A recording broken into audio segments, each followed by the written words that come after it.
Bonjour, comment expliquer l'engagement en thérapie? Cette notion si évidente, si nécessaire, pour ne pas dire indispensable. Puisque quelques images remplacent souvent avantageusement de longues explications, alors je vais avoir recours aux images. L'eau des 3 mètres à la piscine fait naturellement peur à celui qui ne sait pas nager. Et pourtant, c'est la même eau que celle du petit bassin. La différence, c'est que dans le grand bassin, les pieds ne touchent plus le sol. Il faut accepter de se laisser aller à des sensations inconnues, à une absence de repères familiers. Il faut que le corps et l'eau s'entendent en quelque sorte, s'apprivoisent, fassent connaissance jusqu'à se côtoyer avec une certaine grâce, du naturel, du plaisir. Il faudra se laisser aller à cette eau avec la même confiance que celle dont on fait preuve pour accomplir les activités les plus banales, les plus habituelles de la vie quotidienne. S'engager. S'engager totalement, en arriver à un degré d'évidence tel que l'on se laisse même aller à mettre la tête sous l'eau, sans même réfléchir, sans vouloir, sans effort. S'engager tout entier. Et surtout ne pas essayer.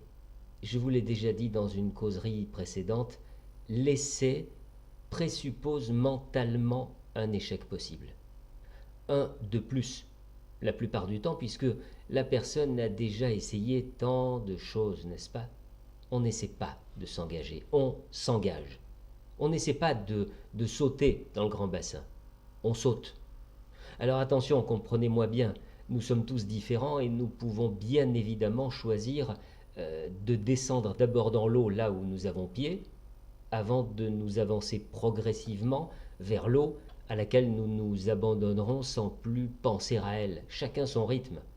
Mais à un certain moment, l'eau doit disparaître. Je veux dire la pensée de l'eau, la pensée qu'il y a de l'eau autour de nous, la pensée qu'il n'y a plus de sol sous nos pieds, tout ça doit s'effacer naturellement parce que nous serons tournés vers autre chose, vers l'intérieur de nous, vers d'autres pensées, parce que nous nous serons engagés totalement.